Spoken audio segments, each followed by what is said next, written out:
Maranata! Aqueles que não se assustaram com uma Cássia, um feliz sábado. E aqueles que se assustaram com uma Cássia, também um feliz sábado. E um bom dia a todos. Bom dia, dia, faz feliz isso sábado. Que é pra, já, sabe? Feliz sábado à igreja, feliz sábado aos irmãos que estão assistindo através do canal. É muito bom. Lá na Bahia a gente fala, Maranata. Aí a igreja repete, Maranata. Aí todo mundo junto, o Senhor logo vem. A gente faz assim. Mas aqui é diferente. Então, vamos fazer de novo, irmão Eric, né? Porque a gente não pode esquecer que esse é um lema, né? Maranata, o Senhor logo vem. Vai lá, puxa aí. Maranata! Amém. Amém. E nós subiremos com ele. Amém. Deus seja louvado. Que a graça de Deus esteja no coração de todos que estão aqui conosco, aqueles que estão também conosco ao vivo, aqueles que assistem depois o vídeo, né, depois de gravado, que acompanham, às vezes no sábado à tarde ou nos outros dias a seguir. Eu quero lembrar que todos esses estudos que nós fazemos aqui, os sermões, depois ficam disponibilizados lá no canal para você ver e rever. Uma dúvida que você teve durante ali, ou não ouviu direito, às vezes, um texto bíblico, não anotou, quer rever, ou quer mandar uma mensagem que você achou interessante para algum amigo, né? Enfim, aproveite a oportunidade, entre lá no YouTube, Adventistas Parque Piauí. Lá está dividido por playlist, alguns vídeos estão um pouquinho atrasados por culpa de alguém que está falando com vocês agora. Mas logo, logo vai estar tudo em dia, é só de fevereiro para cá que está atrasado. Mas tudo vai estar em dia, então assim, a gente já está com o canal já há quase 2 anos, e os sermões aí desses 2 anos aí, sejam aqueles que foram feitos em casa, as programações especiais, estudos bíblicos, tem muita coisa lá, a gente pode aproveitar essa ferramenta de pregação do Evangelho. Então, essa é a oportunidade para que realmente logo, logo o Senhor venha, porque a multiplicação da mensagem é um dos sinais para a sua volta, é o último sinal para a sua volta. Amém. E é isso, né, Jesus? Estamos aqui para recapitular a lição desta semana. Nós estamos aí estudando nesse trimestre o livro de Hebreus, e eu convido você, lá na capa da lição, tem um destaque, não é apenas o livro de Hebreus que estamos estudando. Há um destaque do autor no título, né, que fala que é uma mensagem para os últimos dias. Então, a gente tem que sempre estudar a lição, tendo sempre isso como premissa, né? Tendo sempre isso como conceito básico. Por que o autor escolheu esse tema nesse dia, nessa semana? Porque o livro de Hebreus está sendo usado como base para um estudo sobre a mensagem de Deus para os últimos dias. Que importância isso teve para o povo que recebeu a mensagem naquele tempo, né, para os hebreus que receberam aquelas cartas, aqueles sermões, e o que tem de relevância para mim hoje, qual a importância para mim hoje.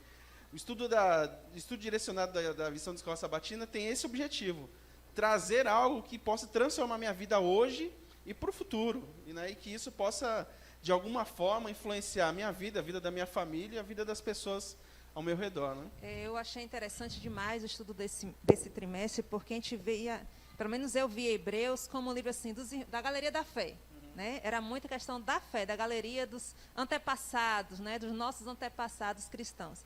Mas ele traz, toda essa abordagem que o autor traz na lição, é para a gente olhar para o que aconteceu e fortificar a nossa fé, porque ainda não terminou, não acabou. Né? E o interessante é que esse livro de Hebreus vai falar tudo sobre a redenção, todo o plano da redenção ele traz muito forte. E essa semana foi uma semana assim, mais voltada para isso, de que a gente precisa preparar, a gente precisa cuidar, porque virá, né?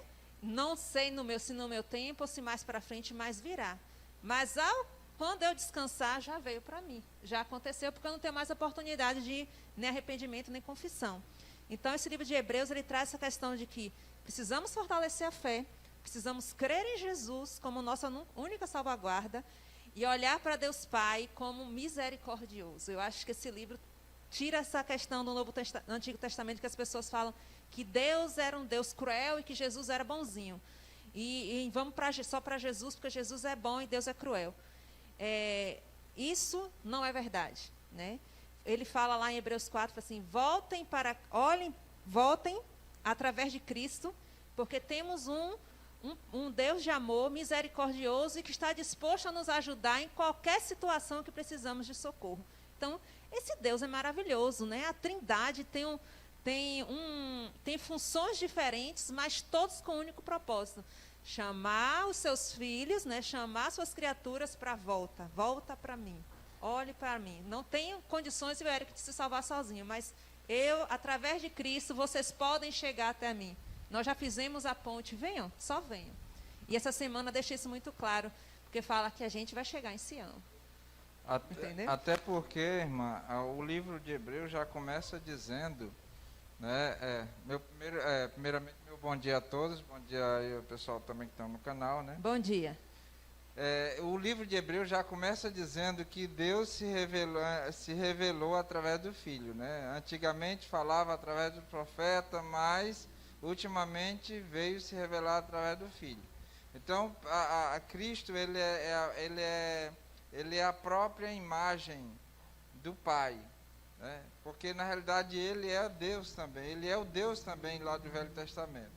Então não existe essa questão de Velho Testamento era um, Novo Testamento era outro, vamos para o Novo Testamento, que o do Novo Testamento é mais misericordioso do que o outro.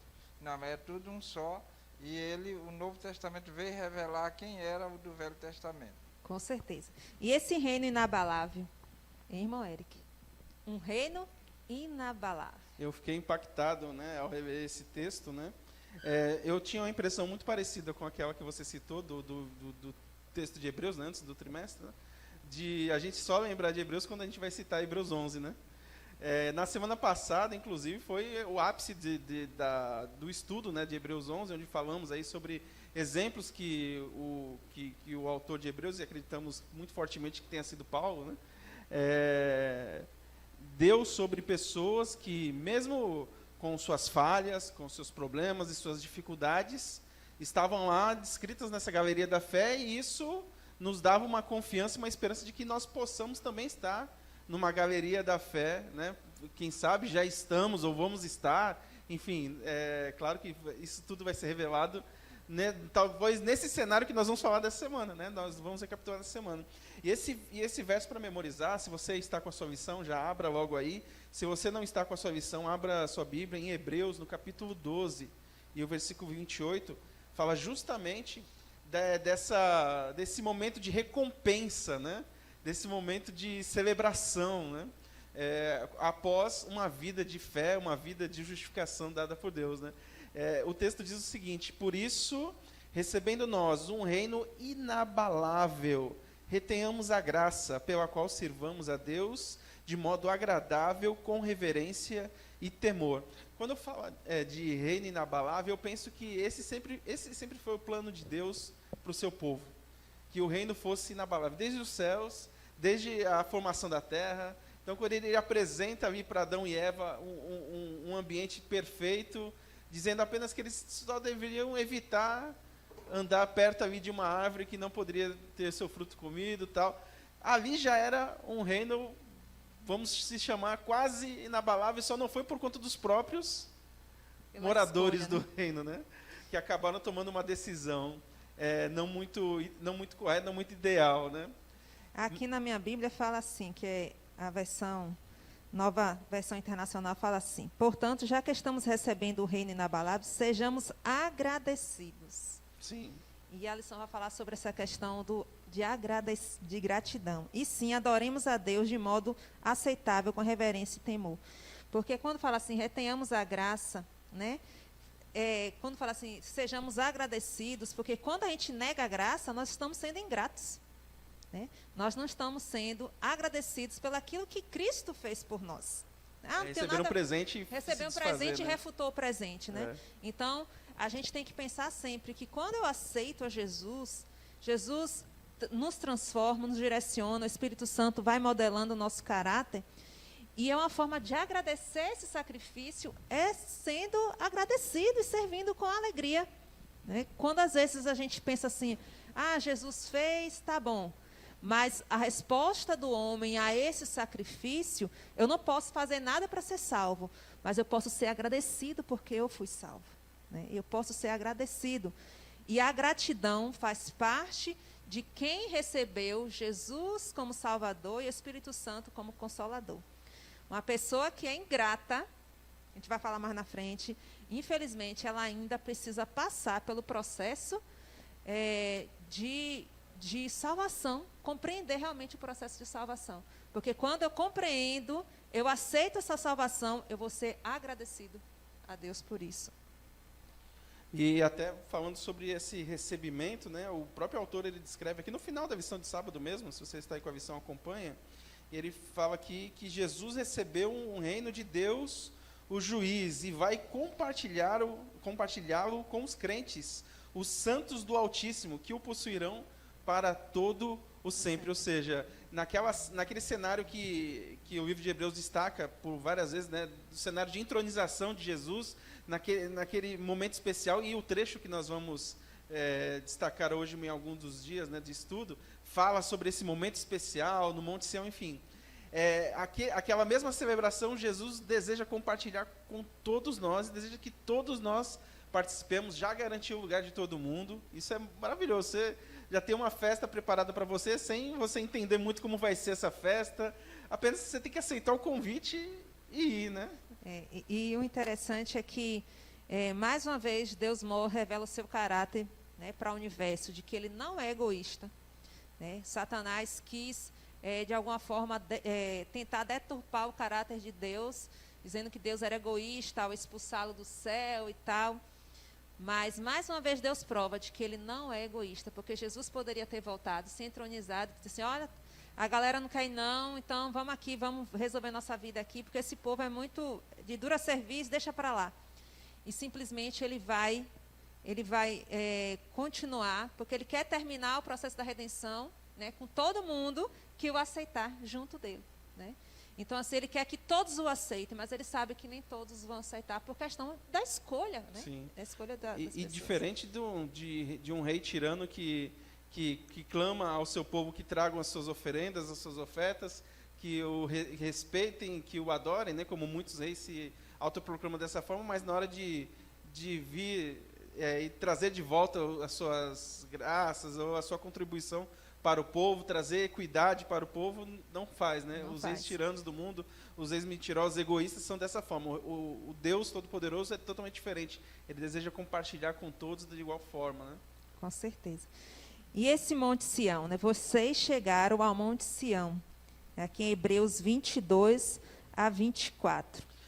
O cenário que é apresentado nesse trecho, né, de Hebreus 12, esse trecho que foi destaque da lição, Hebreus 12, do versículo 18 até o 29, ele faz um paralelo bem interessante com aquele trecho de Êxodo 19, né? Sinai. Que Deus vai se preparar, aliás, que Deus vai ter um encontro com o povo e pede para que o povo se prepare, e o povo, né, entra em temor, e aí dá toda aquela declaração. Inclusive, algumas lições atrás nós falamos, né, sobre o medo das pessoas, né, de ter esse contato com Deus. E eu fico pensando, né, como as pessoas, com o passar do tempo e com a distância que estavam de Deus, começam a ter uma imagem bem desfigurada do próprio Deus, né? Quando você falou assim do Deus do Antigo Testamento é ruim e Jesus é o bom, tal, né? Isso, se você parar para conversar com alguém que não tem muito conhecimento bíblico, tal, esse é o conceito, né? Esse é o conceito, né? Porque geralmente é destacado, né, as mortes das pessoas, como Deus defendia só o seu povo e por causa disso às vezes mandava matar os outros povos, mas não explica o porquê de muitas coisas que acontecem, né? E também não destaca quantas e quantas vezes Deus foi misericordioso com o próprio povo no Antigo Testamento. E isso, de certa forma, para o povo bíblico, aqueles que se distanciavam com o tempo, e tanto que você observa ali, fariseus, todas aquelas pessoas que se distanciaram da essência de Deus, né, do contato direto com Deus, e não compreendiam mais assim os planos de Deus para cada uma das suas vidas e proclamavam suas leis, o quanto que as pessoas acabavam tendo uma visão distorcida de Deus, que quando Jesus fazia algumas dádivas, procedia alguns milagres, algumas coisas, as pessoas não entendiam que aquilo poderia ser o mesmo Deus que fazia os milagres no Antigo Testamento, que abria o mar, que através de Elias curava as pessoas, que dava vida às pessoas, enfim, visões distorcidas da realidade. E aí tem esse comparativo também, né? Assim, eu até fugi um pouquinho aqui, mas tem esse comparativo de dois momentos essenciais na Bíblia. A gente não pode falar que no Monte Sinai foi definida a aliança, porque a aliança já existia desde o início. Ali talvez foi o momento de, olha, povo, vocês estão um pouquinho esquecidos de como é a verdadeira aliança. Foram 400 anos só sendo escravo, né? Então, exato. Então a vamos gente reorganizar aqui vai a dar situação. uma repassada aqui, vai relembrar um pouco para vocês e vai destacar bem firmemente aqui a aliança com vocês nesse momento. E aqui, esse momento aqui de Hebreus 12, é um momento já de celebração, é um momento de alegria, de efusão, de explosão de sentimentos bons, enfim, só lendo assim para entender assim esses comparativos, né? Aqui a lição, o autor da lição fala em assembleia festiva, onde as pessoas ali chegaram através da fé. Nós falamos muito sobre fé na semana passada, né? E quanto nós desejamos estar nessa assembleia festiva, né? E aqui, irmão Eric, fala assim, né? Enquanto lá no Monte Sinai, Deus disse, olha, que o povo estava, né, cabeça virada do povo daquele povo, né? Muito influenciado pelo Egito, pela cultura, pela religiosidade egípcia. E eles não estavam preparados mesmo para estar na presença do Deus vivo. Então, Moisés era o único entre o povo, né, e Josué, que acompanhava ele nesse processo, até um determinado momento. Ele é o único que podia subir ao monte para falar com Deus. E fala assim, ninguém chega, né? Todo mundo, nem o animal que chegar, né? Se afasta tudo, porque isso aqui é um momento muito especial, né? E ali diz que, né, no comentário bíblico, fala que até Moisés, enquanto estava lá, ele ficou atemorizado, né? Com ser, meu Deus, será que eu vou sair daqui vivo, né? Porque a glória era muito grande. E aí, quando vem no Monte Sinai, aqui, que Monte Sião significa ensolarado, e era uma das montanhas, né, uma das montanhas de Jerusalém, onde Jerusalém estava e tal, e é tido como um lugar, né, espiritualmente de alegria, de salvação, de renovação. E aí Paulo fala assim, ó, no verso aqui, cheguem ao Monte Sião, a Jerusalém celestial, verso 22, a cidade do Deus vivo. Chegaram os milhares de anjos em alegre reunião. A igreja dos primogênitos, cujos nomes estão escritos nos céus. Vocês chegaram a Deus, juiz de todos os homens, ao Espírito dos justos aperfeiçoados, a Jesus, mediador de uma nova aliança, e ao sangue aspergido pela fala, que fala melhor do que o sangue de Abel. Então, Jesus fala assim, né, a questão, Jesus é o nosso representante. E nós não precisamos temer estar na presença, no sentido figurado. Eu não posso estar agora no céu, né? Eu não estou no céu, mas de maneira figurada eu posso chegar ao trono da graça, né? Eu posso entrar hoje no trono da graça e já celebrar a vitória. Então, os hebreus não estavam no céu já. Isso aqui foi um momento que ele fala assim, não rejeiteis. E no verso próximo ele vai dizer, não rejeitem isso. Não rejeitem essa oportunidade. Então, assim, para a celebração, é preciso que a gente compreenda que Jesus é o nosso representante. E que ele não se abalou em entrar na presença de Deus, porque ele era o próprio Deus, né? E através dele nós podemos entrar no santuário celestial e pedir por misericórdia. Gente, a gente tem que ter noção disso, não ter pavor do Deus que a gente serve. Porque se a gente cria um Deus pavoroso, que a gente tem medo de até confessar o nosso pecado, em quem nós buscaremos graça? Quem nos dará essa misericórdia? Ninguém. Então, assim, a gente tem que quebrar essa ideia desse Deus terrível e Deus misericordioso, porque Hebreus todo vai falar, nós temos um Deus misericordioso, chegue perto, peça socorro, peça misericórdia. Eu fazendo mais um paralelo, né, entre o Sinai e Sião, no Sinai o povo precisava de organização. E eu acho que a postura ali de tenha cuidado da forma como Deus se apresenta, Deus fala da forma certa, do momento certo e da forma como o momento exige, né? Se ele precisa falar como um sopro, uma voz calma, ele fala dessa forma. Como foi com Elias, né?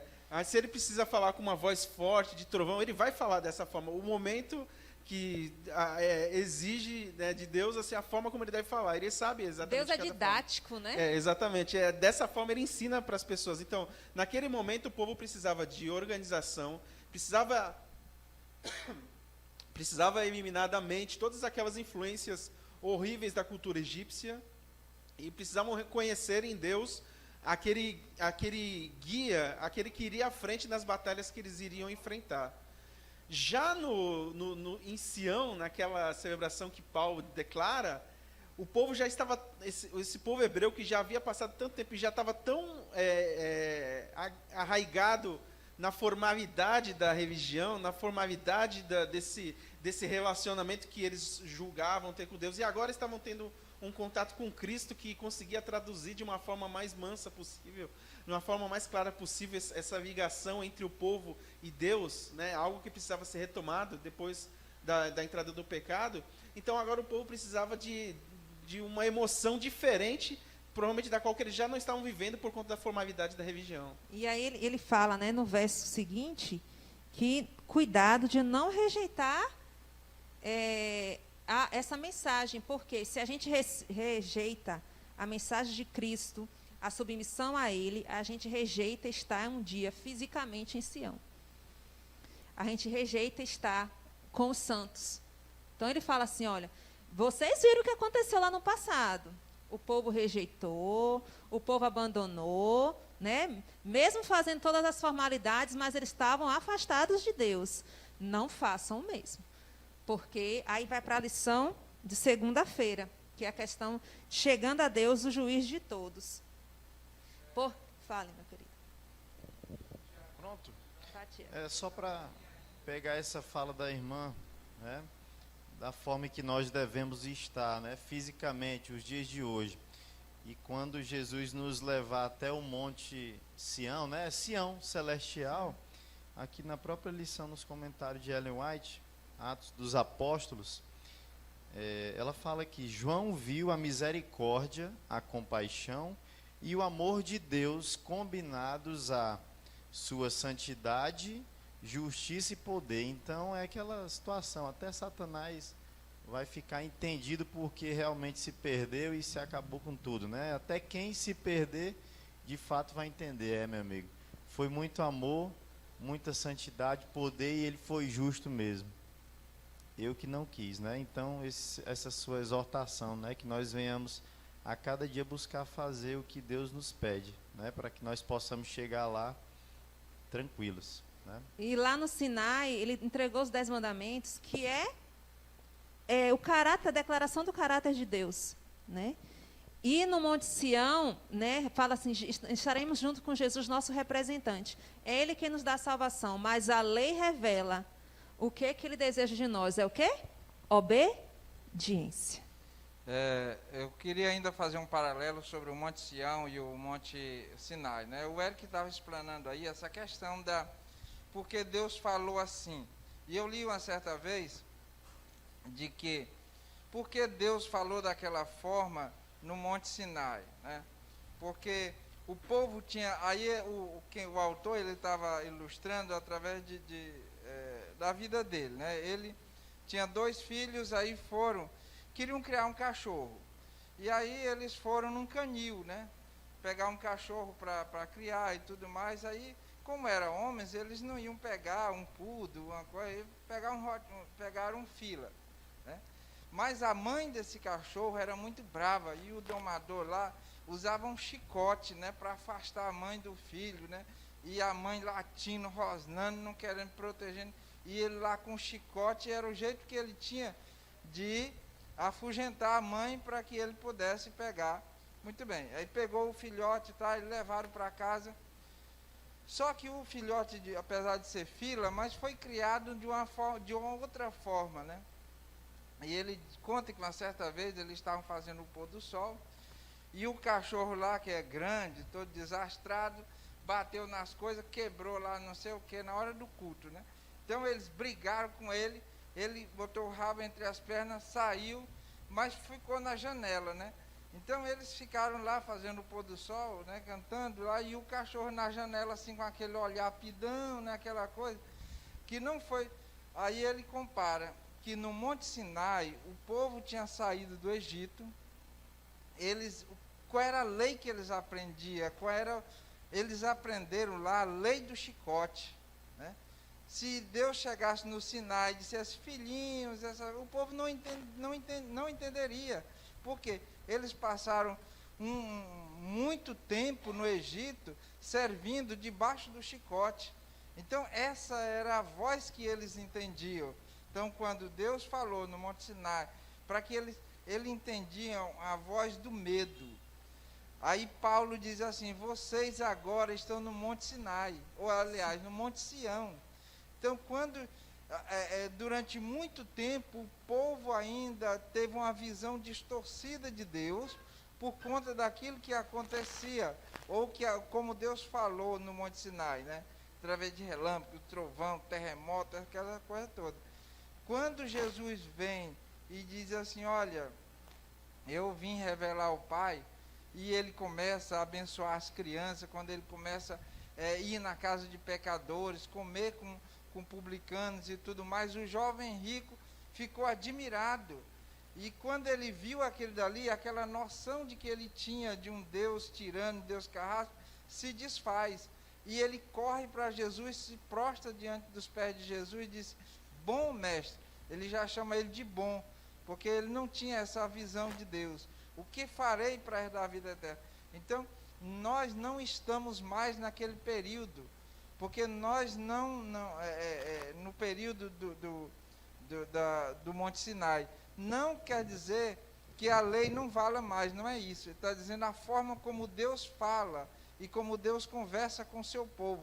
Já não é mais arbitrária, mas sim como ele realmente o é. Ele falou daquela forma para que o povo entendesse, que foi o que vocês falaram agora há pouco, né? Dependendo de cada situação, Deus agia como de uma forma mais didática, que o povo pudesse aprender melhor.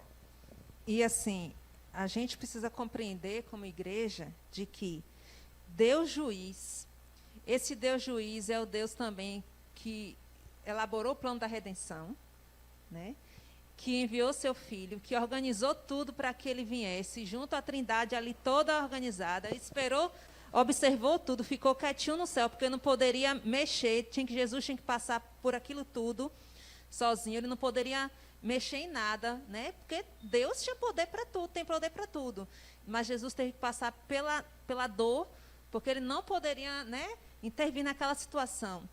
E Jesus volta, né, já se apresentar ao Pai. Então, são funções diferentes, né?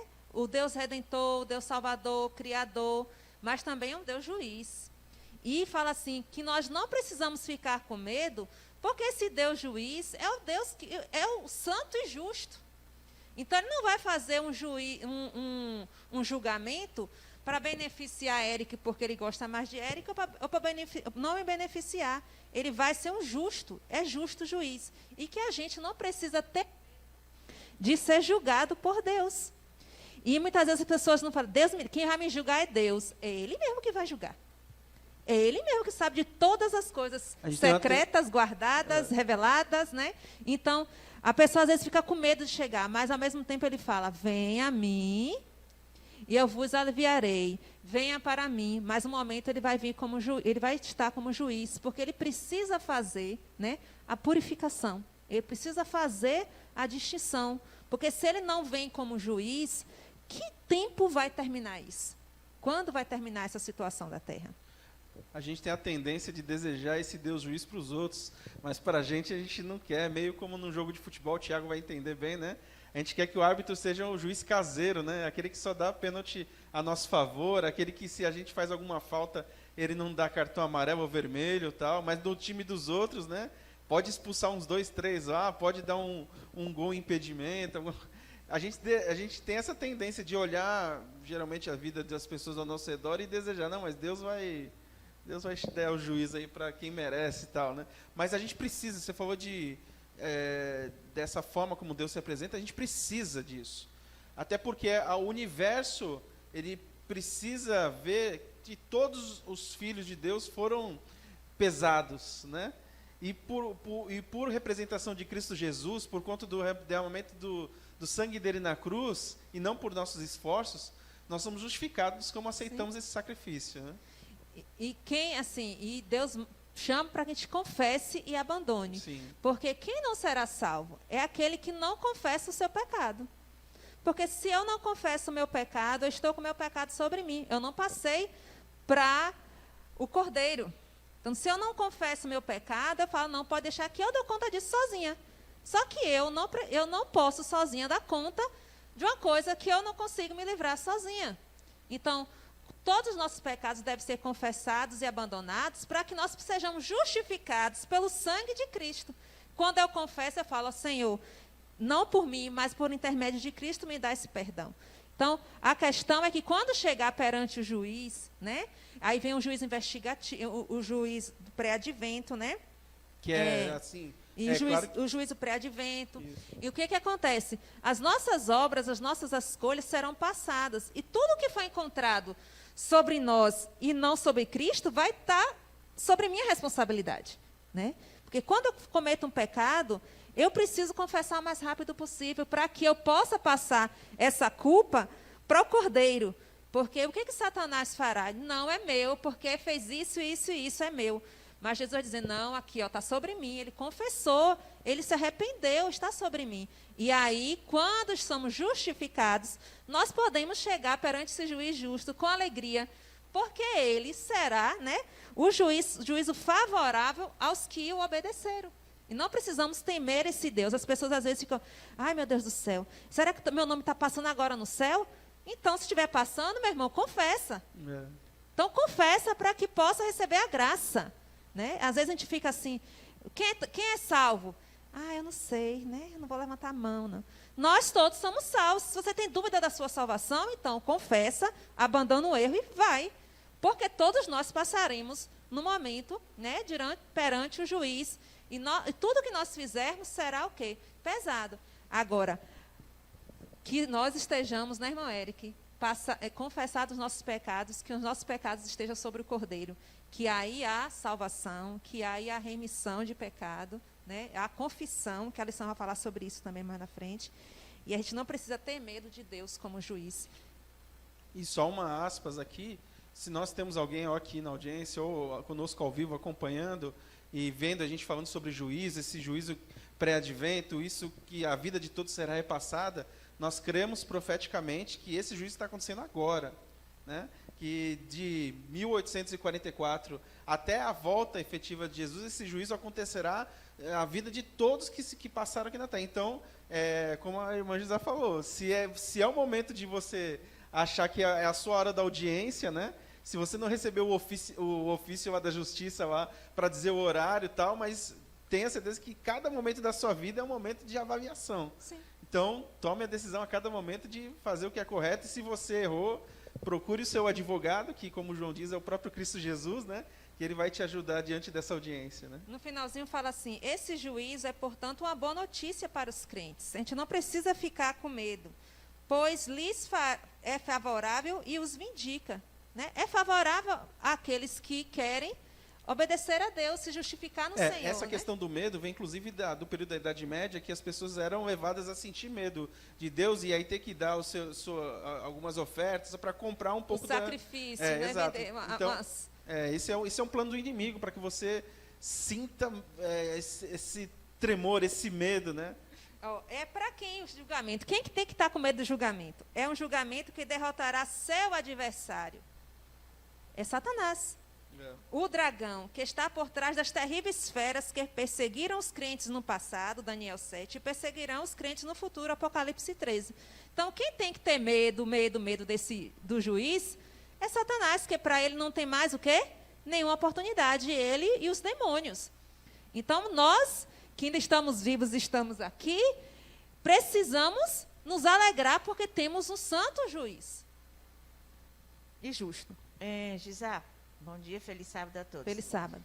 Às vezes, já falei isso aqui várias vezes, e às vezes eu me sinto assim, porque o que conta? Nós temos, Deus é o nosso intercessor, nosso juiz, é o Senhor da vida, é o Senhor da graça, da misericórdia, tal. Mas nós temos a nossa parte a fazer, né? Da obediência, por exemplo. Muitos colocam esse jugo em cima da gente, não sei se posso chamar assim, mas às vezes eu me sinto assim. Por exemplo, nós temos a nossa vida corrida, as nossas demandas diárias, e nem sempre eu como cristão, eu não consigo desempenhar o meu dever. Tipo, Não estou dizendo que isso é regra. Cada um tem a sua. Eu preciso levantar 4 horas da manhã. Eu tenho que ter meus momentos de ações com Deus. Eu tenho que ler pelo menos um capítulo da Bíblia. Não só ler, mas eu tenho que estudar. Eu tenho que pesquisar. Eu tenho que absorver. Eu tenho que ler o Espírito de Profecia. Eu tenho que ler a minha lição da escola sabatina. Eu tenho que fazer meu ano bíblico. Quer dizer, o que eu quero dizer com isso? Se eu não estou fazendo isso, eu sinto que eu estou devendo. Então, eu fico tipo assim, meu Deus, será que eu estou fazendo o que é certo? Eu não vou para o céu, porque se eu não tenho a minha comunhão diária, direitinho com Deus, isso vai me deixar de fora do céu. Então, eu fico com aquele sentimento de culpa, a minha consciência fica me acusando, e eu não consigo, de certa forma, ser livre e sentir esse frescor da graça de Deus. Eu não sei se muitos sentem assim, mas às vezes eu me sinto assim. Ludemília, o estudar a Bíblia, a oração, o estudo da lição são ferramentas de auxílio à comunhão com Cristo, tá? Por que essa importância desse estudo diário, né? Ninguém está falando de estudo teológico, não, gente. É um estudo de pegar a Bíblia e ler, de fazer essa leitura. É porque essa leitura ela vai dando conhecimento, né, e orientação ao nosso dia a dia. Porque eu também já senti isso, Ludemília, de que eu estava devendo. Por quê? Porque não é o fazer que vai me conduzir a Ele. Eu faço porque eu já estou perto dele e quero permanecer perto dele, né? Então, se você tem meia hora para estudar, escolha pelo menos uma ou duas coisas que você queira fazer, porque nem sempre dá para fazer um ano bíblico 3, 4 capítulos por dia, mas tem como ler um texto bíblico, né? Mas é importante, sim, nós mantermos a comunhão e não ficar se comparando, porque toda vez que a gente fica dias, eu já passei por isso de maneira pessoal, sem comunhão, a gente vai começando a ter dificuldade nas percepções, né? A gente começa a ter dificuldade no discernimento. Mas quando eu trago só a culpa, é como se eu não fizesse aquilo, eu não seria salvo. Eu faço porque eu já fui salvo e quero permanecer perto desse Cristo. Eu leio a Bíblia, eu oro para conhecer mais a sua vontade. E isso não deve ser um peso, deve ser um momento de alegria. Se eu não tenho condições de passar 2 horas pela manhã, mas eu posso passar à noite, eu não posso fazer.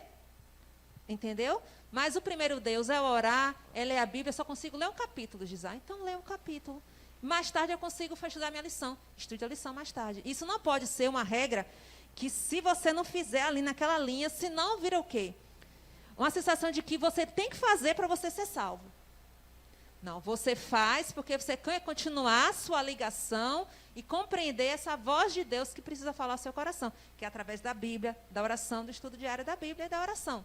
Não para ser salvo, porque salvo a gente já foi. Agora, a gente precisa continuar perseverando. E esses instrumentos são maneiras de a gente conhecer a vontade de Deus.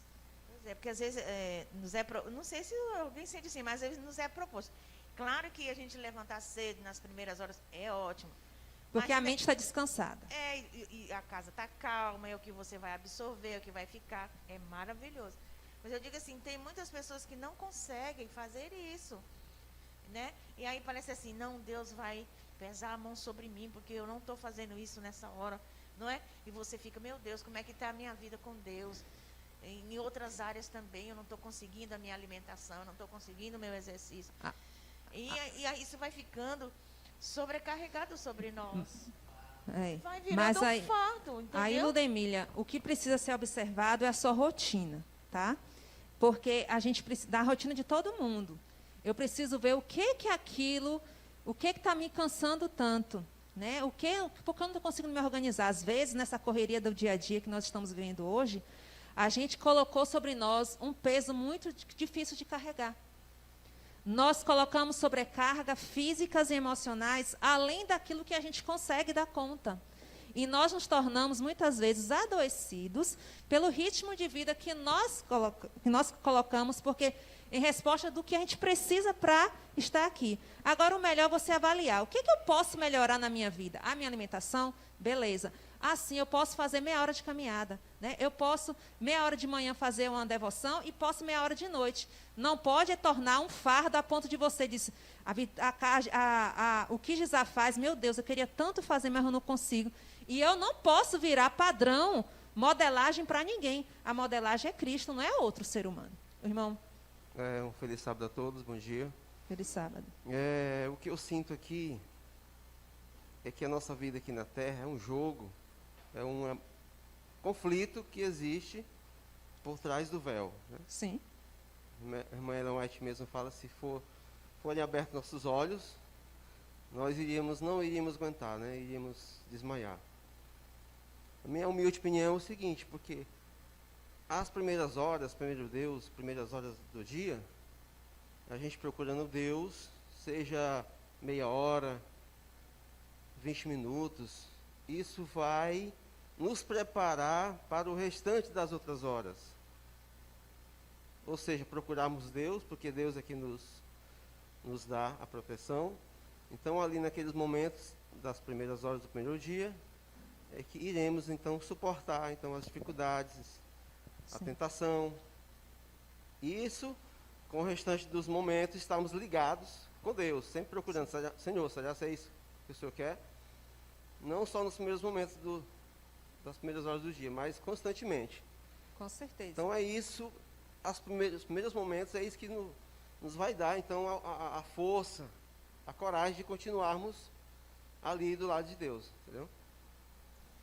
É por isso que a irmã falou, se não buscarmos constantemente a Deus nas primeiras horas do dia, iremos então esquecer as percepções, né, do conhecimento. Iremos estar então cada dia enfraquecendo. Mas tem que virar um hábito que me traga alegria em fazer. Então eu preciso observar todas as questões da minha vida, o meu sono, a qualidade de vida também precisa estar tudo, de certa forma, mais organizada, né? Porque quem precisa sair 5 horas da manhã para o trabalho não vai acordar 15 para as 5. Vai ter que acordar no mínimo 4 horas, né? Todo um processo. Mas aí cada um precisa se observar, né? E cuidar, porque ninguém está na casa de ninguém para estar vigiando. Deus é o nosso santo juiz, agora Ele nos dá a oportunidade. Agora, tenha isso com alegria, tá? Isso aqui eu preciso como se fosse um remédio, um refrigério. Se eu tivesse com a doença muito grave, isso aqui era o único remédio que eu tinha. É o único remédio contra o pecado, é continuar buscando, né, essa fonte. Aí a gente não pode criar formalidades, gente. Tudo que entra num padrão de formalidade, a gente acaba perdendo a essência da coisa, a coisa gostosa que está na presença de Deus. Se eu só tenho meia hora, se divirta com Deus nessa meia hora. Se alegre com Deus nessa meia hora. Já Tiago tem 3 horas para conversar. Se divirta, Tiago, 3 horas e esteja na presença de Deus durante 3 horas diretamente. Então, você precisa ter consciência do seu contexto e continuar adorando, como vai falar aqui, né? Que fala que Deus quer um coração agradecido e em adoração. E lá no capítulo 13 fala assim, portanto, oferecemos continuamente a Deus um sacrifício de louvor, que é fruto de lábios que confessam o seu nome. Então, tem que ser com alegria, com satisfação. Né? Tem um pouco a ver com a lição, só que a gente acabou misturando aí os dias, né, irmão Eric? Né, que já está no dia, na quinta-feira. E Deus fará tremer os céus e a terra. Será que a gente vai tremer? Eu tenho pavor de trovão, gente. Uma coisa, não sei você, eu tenho pavor de trovão. Aí você está na cidade certa. Aos 9 anos, eu fui internada com dor de barriga, por causa de uma enchente que teve a trovoada. E uma coisa que eu sempre dizia, meu Deus, quando Jesus voltar, como é que vai ser, Senhor? Vai ser ribuliço. Só que assim, poxa, o céu vai se abrir, vai se enrolar e desenrolar. E aí fala assim, né, os céus e a terra serão abalados. Mas esse abalo não é para uma destruição, né, de tudo. Pastor Fogo, tudo, né, irmã Érica? Como é que vai ser esse abalo? Como é que Deus vai fazer esse abalo? Então, inclusive faz até uma ligação com a continuação, né, da missão, né? Agora, só fazer um ponto sobre o que vocês estavam comentando. Quando se incentiva o estudo diário, essas atividades, é para que você crie uma rotina por algo que você não esteja fazendo, mas essa rotina não pode se tornar penitência. Acho que no momento que você fica, né, com esse pensamento de que preciso, se não, né? Não, eu faço porque já, né? Então, a gente não pode transformar em penitência. Sobre esse abalo, né, que é apresentado no texto de Hebreus, fala assim: ainda uma vez por todas, farei abalar não só a terra, mas também o céu. Por algumas vezes, né, e é até destacado aí o livro de Ageu, né, o autor ele relembra, né, o livro de Ageu, Deus se apresenta de uma forma como ele precisa fazer tremer a terra, né, fazer tremer, né, os povos, abalar, né. Por que que essa terra precisa ser abalada? A pergunta, eu acho que é bem clara assim, no versículo, na pergunta 3, né, da lição, é feita nesse sentido. Qual é o propósito? As coisas precisam ser chacoalhadas, as coisas precisam ser transformadas, as coisas precisam ser mudadas, né? Não, o propósito de Deus não é ver essa terra e ver as pessoas, e ver como as pessoas se relacionam, como as coisas acontecem do jeito que está acontecendo hoje, né? Você olha ao seu redor e vê as calamidades, vê as aflições, vê as durezas. Você se sente satisfeito vendo essas coisas? Eu não me sinto satisfeito. Eu acredito que nenhum de vocês se sente satisfeito. Muito menos Deus se sente satisfeito. Porque Ele tá vendo o fruto da sua criação, algo que Ele formou das suas mãos, figura idêntica à Trindade. Ele está vendo sendo degradada por conta do pecado e das suas consequências. E o pior, por conta das escolhas das pessoas. Isso não pode ficar desse jeito. O mundo que nós desejamos para o futuro, o mundo perfeito, não pode estar desse jeito, né? Não deve, não coincide. A luz não anda em paridade com as trevas. E o interessante também que fala assim, toda vez que Deus se apresentava, precisava de se apresentar de maneira, como você falou, de maneira mais forte, né? Impactante, como lá, né? quanto o exército de Císera, né, e Baraque e Débora foram lutar, diz que os montes tremiam. Então, assim, Deus, ele precisa acabar com o pecado. Ele precisa destruir Satanás. E, nesse momento, haverá um abalo e haverá purificação da terra. A terra como planeta não vai ser destruído, mas o pecado vai ser destruído. Né? E as suas ele precisa trazer a nova Jerusalém. Ele precisa renovar o planeta. Será que vai ser só uma coisinha de nada? Você acha que Deus vai deixar passar isso em branco? Sem uma coisa sobrenatural? Não, vai ser sobrenatural mesmo. E nós que estaremos vendo, ficaremos assim, ó, né? Os ímpios que não aceitaram estarão o quê? Aterrorizados, mas os salvos estarão maravilhados. Esse é o nosso, é Ele mesmo, gente. Eu não falei que Ele vinha, mas Ele vem em poder e grande glória. Você acha que Jesus vai voltar com miríades e miríades de anjos em silêncio? Né? Não tem condições. Quer dizer, quando houve a inauguração do templo lá em Jerusalém, né, Salomão, todo mundo começou, né, não pôde ficar, porque a presença foi demais. Então, queridos, Jesus quer abalar também o nosso coração, que a gente fala de coração, mas é a nossa mente. Ele quer abalar a nossa mente e dizer assim, desacorda. Eu preciso que você acorde. O Espírito Santo todo dia está sacudindo a nossa mente e dizer assim, acorda, filho, acorda. Por quê? Acorda para a vida, porque eu quero renovação. A destruição da terra, as pessoas acham que Deus vai tirar o planeta, desaparecer com a terra. Não, Ele vai restaurar a terra. Ele não quer desaparecer com você, Ele quer restaurar teu ser, restaurar o meu ser. E dessa forma, Ele só pode fazer de coisa o quê? Extraordinária. Não pode ser uma coisa que seja só para mim. E por isso que Ele fala, né? Vai tremer a terra, mas a gente não precisa ter medo desse Deus, é nos alegrarmos, porque tudo que nós estamos vendo, a gente fica triste, mas dizer assim, olha, é um sinal de que Ele está voltando. Ou eu vivo ou eu morto, Ele está voltando, né?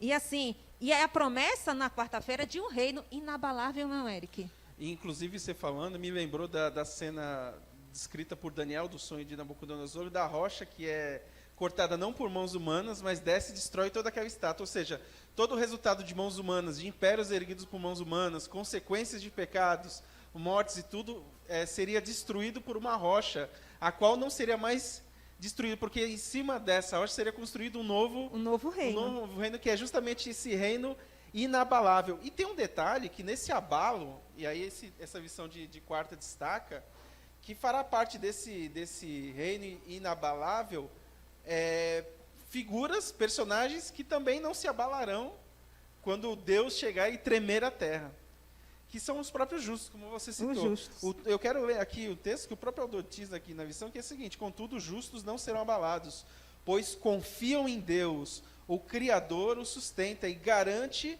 sua sobrevivência. Eu acho que muito daquilo que estava sendo discutido por vocês, assim, desse detalhe da rotina, da comunhão e tudo, é o resultado daquilo que o próprio autor aqui de Hebreus, né, Paulo, vai falando.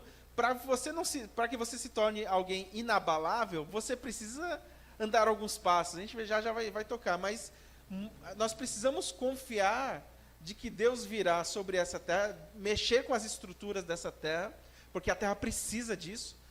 Vai mexer com as pessoas que não aceitaram o convite de Deus, porque ele não será injusto a ponto de ferir as pessoas que nem sabiam da existência de Deus, ou que não sabiam que existia algo superior, vamos falar dessa forma, como a ciência própria trata, né? Um poder superior que cuida dos planetas, que mantém os planetas onde estão, que mantém o ciclo da física, da química, da matemática acontecendo, e que acham que é só puramente obra do acaso, mas que não, que tem essa figura inteligente por trás. Então, muitas pessoas, todas as pessoas, saberão de alguma forma da existência desse poder divino, então não poderão julgar a Deus como sendo injusto, o universo não poderá avaliar Deus como sendo injusto. Então, todas as pessoas saberão, e todas as pessoas, como você mesmo comentou, reconhecerão, né, aquilo tudo que está acontecendo, né, e até a própria Bíblia cita, né, caiam sobre nós, né, as rochas. Exatamente. Né? Então, o Edmilson quer... Vocês falando aí a respeito o que a terra será abalada, né? O que será abalado e o que será inabalável, né? Aí nessas histórias assim, eu sempre lembro das ameixas, né? Então, por exemplo, o agricultor, né? Eu lembro porque a gente quando plantava lá e tudo mais, a gente dependia da chuva para poder o legume nascer e frutificar, né? Então, quando você via trovões, o céu escurecer, aí as pessoas lá que dependiam disso, né, faziam o quê? Se alegravam, porque estava vindo a chuva. Por outro lado, vou fazer agora um paralelo aqui com Teresina, né? Você sai daqui, você está no centro e esqueceu a roupa no varal. E aí você está lá no centro, esqueceu a roupa no varal, ou então você mora numa área de risco, né, de inundações e coisas. Aí você vê, começa o céu a escurecer, começa a trovejar, aí você bate um medo, né? Medo de sua casa ser alagada, medo da roupa que ficou no varal, você queria que ela secasse. Então, quem fica com medo e quem fica esperançoso vai depender muito de cada circunstância. Então, quando Deus abalar os céus e a terra, quem estiver confiando em Deus vai se alegrar, como disse a irmã Gisá, né? A semelhança do lavrador que espera a chuva para que frutifique, se alegra com aquele trovão, né? Com aquela, porque quando troveja forte, o céu estremece, aliás, a própria terra estremece, porque eu já senti isso, né? Senti o chão tremer debaixo dos seus pés. Chega o nosso estômago, né? Faz exato. Uma coisa. Mas a pessoa vai chover, né? Os riachos vão encher, a produção, a planta vai nascer e tudo mais. Aí o outro, ai meu Deus, vai chover, minha roupa está no sol. Então vai depender muito de como você está no momento, para você se alegrar ou para você temer. E a pergunta é, como está seu relacionamento com Deus? Porque quando os céus e a terra for estremecido, se você estiver confiando em Deus, de que Ele é o seu advogado, que Ele está do seu lado, você vai se alegrar e dizer, olha, eis é o nosso Deus a quem aguardava, né? E aí o outro vai dizer, oh Senhor, caia sobre nós as rochas e tudo mais. Falando em rocha, eu ainda queria só tocar no assunto que você falou aí da questão da estátua, né?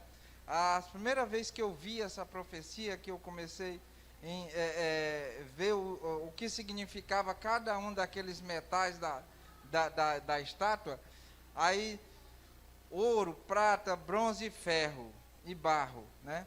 E aí vem uma rocha e é lançado nos pés. A rocha era Jesus. E eu ficava me perguntando por que essa pedra que foi lançada não era de ouro.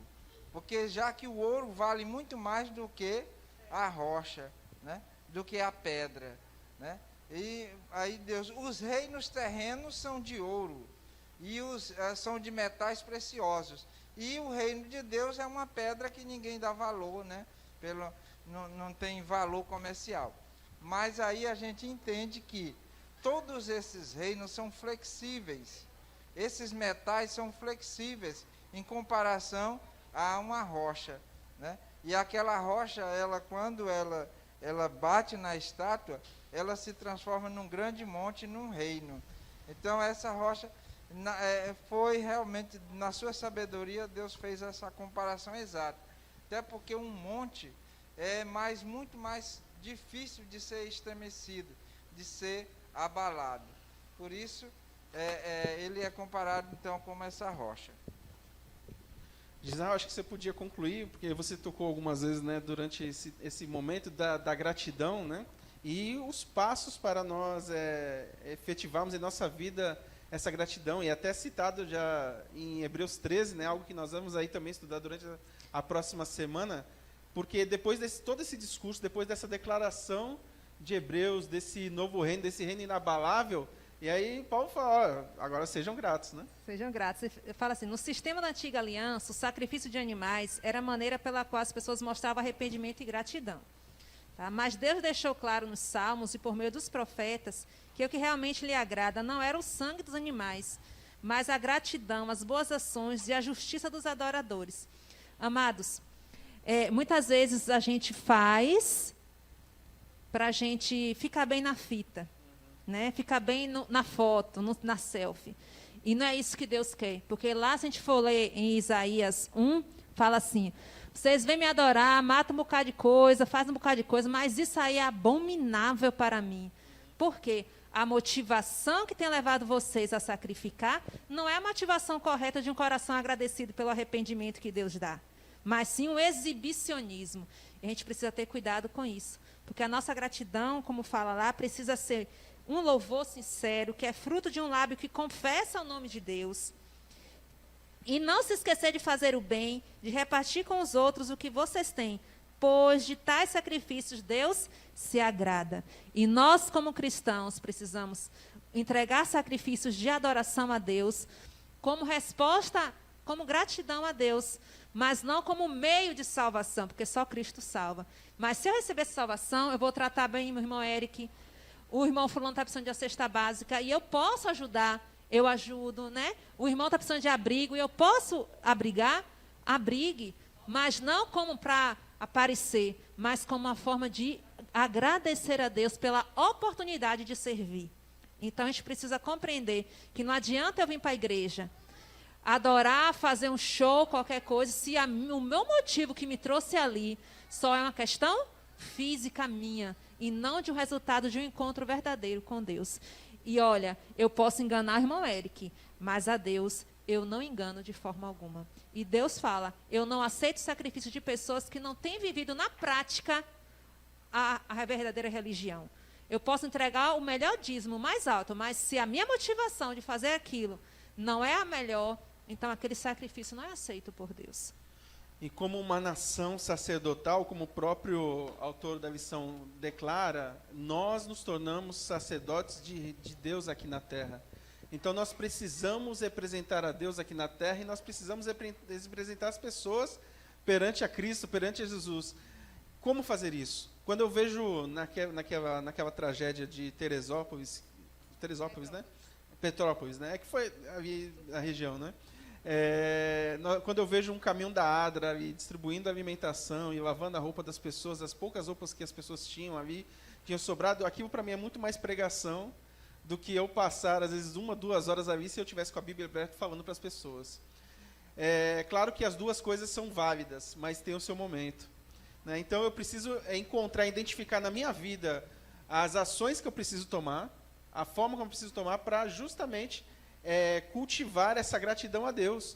Não ficar guardando para mim mesmo. Se eu vejo alguém precisando, o que eu posso fazer, Senhor? será que vai ser muito mais válido eu entregar um livro, ou vai ser muito mais válido eu ir ali, levar uma cesta, ou levar a pessoa para dar os devidos cuidados na minha casa? Eu não sei. O Espírito Santo, ele mostra em cada situação aquilo que nós devemos fazer. O que nós precisamos é fazer. E é uma forma de tratar o nosso egoísmo, né? Eu sei que a gente está atrasado, mas demonstrar, servir, adorar a Deus é uma forma de dizer assim, de gizar, dizer assim para Deus: Senhor, vai tratando o meu orgulho, tratando o meu egoísmo, porque eu preciso de tratamento, que é a doença do pecado, esse egoísmo que a gente tem de maneira muito natural, que vem com a gente por causa do pecado. Então, é a forma de Deus ir tratando, né, através do dízimo, das ofertas, da entrega de alimentos, do cuidado com os irmãos. É uma forma de Deus estar modelando também, tirando, né, esse egoísmo que é raizado por causa do pecado. Então, se nós queremos agradecer a Deus pelo seu sacrifício na cruz, faça algo às pessoas da mesma forma como Cristo fez por você. Então, que Deus possa nos abençoar e nos ajudar, nos incentivar durante a semana, tirarmos tempo para estudarmos, para aprendermos um pouco mais, que isso com certeza vai ser relevante para as nossas vidas hoje e sempre. Amém? Vamos orar?